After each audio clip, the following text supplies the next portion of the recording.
$3 trillion, created in less than 8 months. No gold was mined, no new taxes were collected, no printing presses ran through the night, just a few keystrokes inside a building in Washington, D.C. And trillions of dollars simply appeared. If that sounds impossible or even dangerous, you're asking exactly the right question. Because the real story isn't just about money, it's about power, it's about trust, and it's about a system so deeply woven into the global economy that the entire world depends on it, whether they like it or not. Today, we're going to pull back the curtain on the mechanism behind the US dollar, how it works, why it gives America an advantage no other country on earth has, and what happens if that advantage ever disappears. Let's start with a simple question. What actually makes a currency valuable? The obvious answer is the government backing it, but that's only part of the story. The deeper answer is demand, and no currency on earth is in more demand than the US dollar. Right now, more than 58% of all global foreign exchange reserves are held in dollars. When countries around the world want to store their wealth safely, they overwhelmingly choose the dollar. When oil is bought and sold between nations, regardless of which nations, it's almost always priced in dollars. That's not a coincidence. It's the result of agreements made in the 1970s that locked the dollar into the backbone of global energy trade. International loans, dollars. Emerging market bonds, dollars. Cross-border trade between countries that have nothing to do with the United States, often settled in dollars. Economists call this exorbitant privilege, a phrase first coined by a French finance minister in the 1960s who was frustrated by America's unique position. He saw what most people missed. Being the world's reserve currency isn't just prestige, it's power. And to truly understand that power, we need to understand the institution at the heart of it all. Before 1913, the United States had no central bank, and the results were chaotic. Every few years, a financial panic would sweep the country. Banks would collapse, depositors would lose everything, credit would freeze, businesses would fail in waves. The Panic of 1907 was the breaking point. J.P. Morgan, yes, the actual man, personally organized a private rescue of the banking system. Essentially, doing what no government institution existed to do, Congress realized they couldn't rely on one wealthy banker to save the economy forever. And so, in 1913, the Federal Reserve Act was signed into law. The Fed was given 3 core jobs: stabilize prices, maximize employment, and serve as a lender of last resort.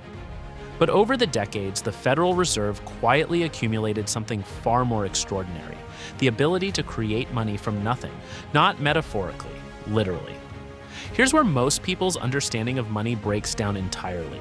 When you think of printing money, you probably picture giant rolls of green paper moving through industrial machines.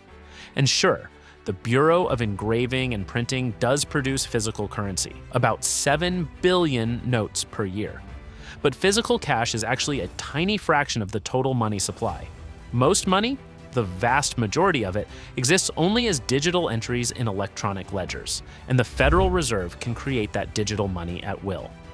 Here's how it works. When the Fed wants to inject money into the economy, it buys government bonds from banks and financial institutions. The banks hand over the bonds, and in return, the Fed credits their reserve accounts with new money. Money that did not exist before. Money created in that moment, with a digital transaction.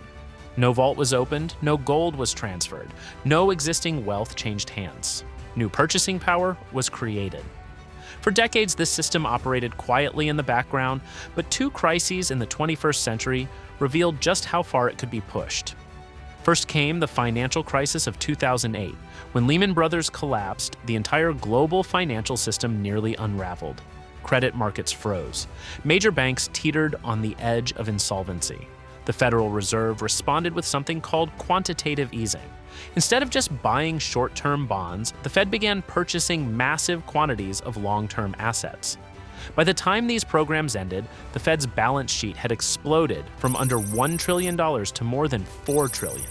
Markets stabilized, banks survived, and a depression was avoided. Then came 2020. The pandemic shut down economies around the world almost overnight. Financial markets panicked. Within just a few months, the Federal Reserve created more than $3 trillion. more money than it had created in its entire first 95 years. And suddenly, people started asking a new question. Is there actually any limit to this? So why doesn't this destroy the dollar? The answer comes back to where we started. Global demand. When the United States creates new dollars, those dollars don't just stay inside the American economy. They spread across the entire global financial system. Foreign governments need dollars to buy energy. Foreign companies borrow in dollars to access deep capital markets. Foreign central banks store dollars as reserves.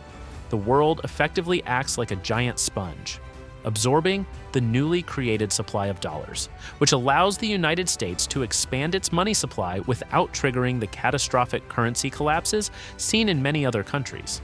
But this advantage depends on one thing: trust.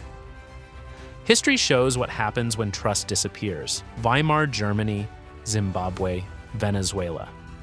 Each created money faster than their economies could support. The result was hyperinflation, prices doubling, tripling, spiraling out of control. The United States is different. Its economy is massive. Its financial markets are the deepest in the world, and the dollar remains the backbone of global finance. But the risks are real. In 2022, inflation surged to its highest level in 4 decades. The money created during the pandemic had finally worked its way into the real economy. Food prices rose, energy prices rose, housing costs surged. The Federal Reserve had to raise interest rates aggressively, and that raised an uncomfortable question. If creating money has consequences, how free is that money really? So can the United States really print unlimited money? In a technical sense, yes. The Federal Reserve has no fixed legal limit on how much money it can create. But the real constraint isn't legal, it's economic, it's geopolitical, and above all, it's human. The system only works as long as the world believes in it, believes that the dollar will hold its value, believes that American institutions are stable, believes that US debt will be repaid, because the most powerful financial system in human history isn't ultimately built on gold, or oil, or even military power. It's built on confidence. And confidence is one of the most powerful forces in economics, but it's also one of the most fragile.